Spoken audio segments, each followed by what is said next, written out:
Liquor scam కేసులో నిందితులను ACB కోర్టులో హాజరుపరిచారు. రిమాండ్ గడువు ఇవాల్టితో ముగియడంతో 11 మంది నిందితులను న్యాయమూర్తి ఎదుట పోలీసులు హాజరుపరిచారు.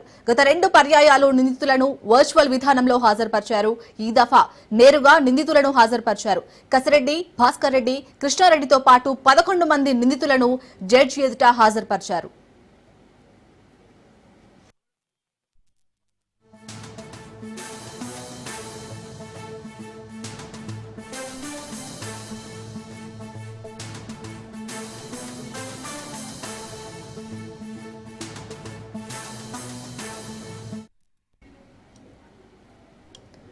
లిక్కర్ స్కామ్ కేసులో నిందితులను ఏసీబీ కోర్టులో హాజరుపరిచారు. రిమాండ్ గడువు ఇవాల్టితో ముగియడంతో 11 మంది నిందితులను న్యాయమూర్తి ఎదుట పోలీసులు హాజరుపరిచారు. గత 2 పర్యాయాలు నిందితులను వర్చువల్ విధానంలో హాజరుపరిచారు. ఈ దఫా నేరుగా నిందితులను హాజరుపరిచారు. కసిరెడ్డి, భాస్కర్ రెడ్డి, కృష్ణారెడ్డితో పాటు 11 మంది నిందితులను జడ్జి ఎదుట హాజరుపరిచారు.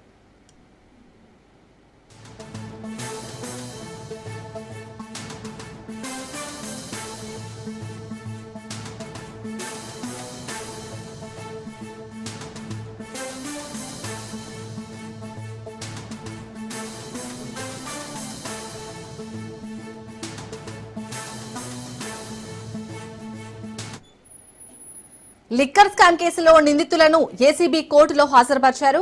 రిమాండ్ గడువు ఇవాల్టితో ముగియడంతో 11 మంది నిందితులను న్యాయమూర్తి ఎదుట పోలీసులు హాజరుపరిచారు. గత 2 పర్యాయాలు నిందితులను వర్చువల్ విధానంలో హాజరుపరిచారు. ఈ దఫా నేరుగా నిందితులను హాజరుపరిచారు. కసిరెడ్డి, భాస్కర్ రెడ్డి, కృష్ణారెడ్డితో పాటు 11 మంది నిందితులను జడ్జి ఎదుట హాజరుపరిచారు.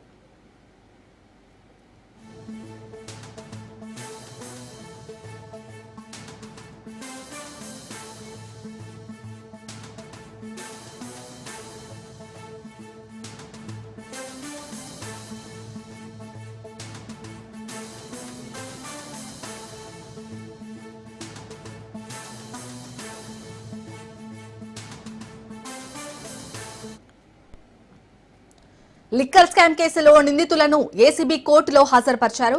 రిమాండ్ గడువు ఇవాల్టితో ముగియడంతో 11 మంది నిందితులను న్యాయమూర్తి ఎదుట పోలీసులు హాజరుపరిచారు. గత 2 పర్యాయాలు నిందితులను వర్చువల్ విధానంలో హాజరుపరిచారు. ఈ దఫా నేరుగా నిందితులను హాజరుపరిచారు. కసిరెడ్డి, భాస్కర్ రెడ్డి, కృష్ణారెడ్డితో పాటు 11 మంది నిందితులను జడ్జి ఎదుట హాజరుపరిచారు.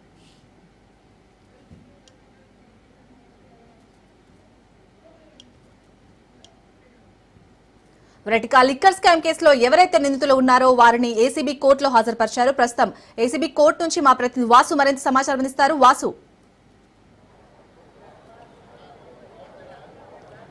Thank you Shalini. రాష్ట్రంలో సంచలనం కలిగించిన డిస్టిలరీస్ లిక్కర్ స్కామ్ కేసులో 11 మందిని ఇప్పటి వరకు కూడా కోర్టులో హాజరుపరచడం జరిగింది. అయితే ప్రధానంగా చూసుకుంటే కనుక కొద్దిసేపటి క్రితమే ఏసీబీ కోర్టులో 11 మంది నిందితులను హాజరుపరిచారు. గత 2 సార్లు నుంచి కూడా దీంట్లో కీలకంగా ఉన్న నిందితులు వర్చువల్ విధానం కూడా హాజరుపరచడం. ప్రస్తుతం అయితే మనం ఏసీబీ కోర్టు వద్ద కూడా ఉండడం కూడా జరిగింది.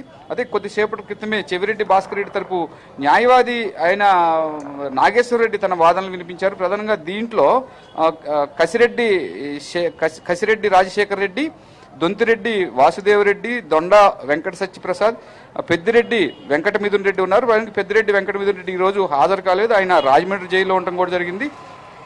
వేణుంబాక విజయసాయి రెడ్డి, అలాగే సజ్జల శ్రీధర్ రెడ్డి, ముప్పిడి అవినాష్ రెడ్డి, బొంతి చాణుక్య, టెక్కుల ఈశ్వర్ కిరణ్, షఫీ అహ్మద్తో పాటుగా ఒక డిస్టిలరీ కంపెనీకి చెందిన మరొకరిని కూడా హాజరుపరిచారు. అయితే ఈ కేసులో కీలకమైన సాక్ష్యాలు ఉన్న నేపథ్యంలోనే 330 పేజీల ఛార్జ్షీట్ని కూడా పోలీసులు దీంట్లో ప్రిలిమినరీ ఛార్జ్షీట్గా దాఖలు చేశారు. ఆ ఛార్జ్షీట్ని ప్రభుత్వ తరపు న్యాయవాది జడ్జి గారికి అందించడం కూడా జరిగింది. అంటే ఎగెనెస్ట్ ది పార్టీ, అంటే అటువైపు చెవిరెడ్డి, భాస్కర్ రెడ్డి వైపు కూడా సుప్రీంకోర్టు న్యాయవాది నాగేశ్వర రెడ్డి తన వాదనలు వినిపించారు. అయితే ఇది కావాలని కుట్రపూరితంగానే ఈ కేసుని కావాలని పోలీసులు పెట్టారని, ఇందులో ఎట్టి పరిస్థితుల్లోనూ ఎవిడెన్స్ యాక్ట్ని కూడా పరిగణలోకి తీసుకోదని, సీజింగ్ ఏదైతే ఈ 3,500 కోట్ల రూపాయలు ఏదైతే ఈ డిస్టిలరీల ద్వారా కానీ ఇతర ప్రాంతాల ద్వారా కానీ వీరికి అకౌంట్లకు చేరుకున్నాయో వాటన్నిటికి సంబంధించిన ఖచ్చితమైన సాక్ష్యాధారాలు లేవని చెప్పేసి నాగేశ్వర రెడ్డి మేజిస్ట్రేట్ గారికి వినిపించడం కూడా జరిగింది. అంటే ప్రతి అంశాన్ని కూడా 300 పేజీల్లో ఎప్పటి వరకు ఎవరెవరైతే 11 మంది నిందితులు ఉన్నారో వారు ఏ రకంగా ఈ డిస్టిలరీ ద్వారా వచ్చిన నగదుని ఇతరితర వాటిని కూడా ఎలా తరలించారు ఏంటి అనేది కూలంకషంగా పోలీసులు సాక్ష్యాధారాలన్నీ సేకరించి 330 పేజీల ఛార్జ్షీట్ని వేయడం జరిగింది. కానీ ఈ వేసిన ఛార్జ్షీట్లో దానికి సంబంధించిన సాక్ష్యాధారాలు ఖచ్చితంగా లేవు. ఈ నిజమైన సాక్ష్యాధారాలు కావాలనే ఖచ్చితంగానే మమ్మల్ని ఇరికించారు, మా వైపు మా క్లయింట్లని కావాలని ఉచితంగా రాజకీయ ఉద్దేశంతో ఇరికించారని చెప్పేసి మాత్రం నాగేశ్వర రెడ్డి చెప్పడం కూడా జరిగింది. అంటే ప్రధానమైన ఈ ఆరోపణలన్నీ నిరాధారమైన ఆరోపణలని మరొక వైపు కూడా ప్రభుత్వ న్యాయవాది చెప్పడం కూడా జరిగింది. టెక్నికల్ ఆధారంగానే మేము అన్ని సేకరించామని, శాస్త్ర సాంకేతిక పరిజ్ఞానాన్ని ఏదైతే ఎవిడెన్స్ యాక్ట్కి జోడించుకుని వీటన్నింటినీ కూడా తాము సేకరించామని చెప్పేసి కూడా అటువైపు అంటే ప్రభుత్వ తరపు న్యాయవాది చెప్పడం కూడా జరిగింది. అయితే గత 10 గంటల నుంచి కూడా ఇప్పటి వరకు వాదనలు కొనసాగుతున్నాయి. ఈ వాదనల్లో కూడా కొంత ఎవిడెన్స్ యాక్ట్కి అనుసంధానంగా లేనప్పటికీ కొంత సాక్ష్యాలను తారుమారు చేసి కావాలని ఇరికించారన్న వాదన ఒకవైపు నాగేశ్వర రెడ్డి బలంగా వినిపిస్తున్నారు. కానీ ఈ వాదనలన్నింటినీ కూడా ప్రభుత్వ తరపు న్యాయవాదులు కొట్టివేస్తున్నారు. ఎట్టి పరిస్థితుల్లోనూ న్యాయబద్ధంగా చట్టబద్ధంగానే మేము వ్యవహరిస్తున్నామని, ఇందులో కీలకంగా ఏదైతే డిస్టిలరీల ద్వారానే ఈ 3,500 కోట్ల రూపాయలు పూర్తిగా ఈ జరిగినాయి అని చెప్పేసి మాత్రం చెప్తున్నారు శాలిని. ఇదే క్రమంలో కూడా మరికొద్ది సేపట్లో కూడా ఈ వాదనలు ముగిసే అవకాశం ఉంది. ఖచ్చితంగా బెయిల్ ఇవ్వాలని చెప్పేసి ఒకవైపు నాగేశ్వర రెడ్డి వాదిస్తుండగా బెయిల్ ఇస్తే సాక్షుల్ని తారుమారు చేస్తారు, సాక్షుల్ని అందరినీ కూడా భయభ్రాంతులకు గురి చేస్తారని చెప్పేసి మాత్రం మరొకవైపు ప్రభుత్వ తరపు న్యాయవాదులు ప్రస్తుతం వాదిస్తున్నారు Shalini. Right, thank you Vasu.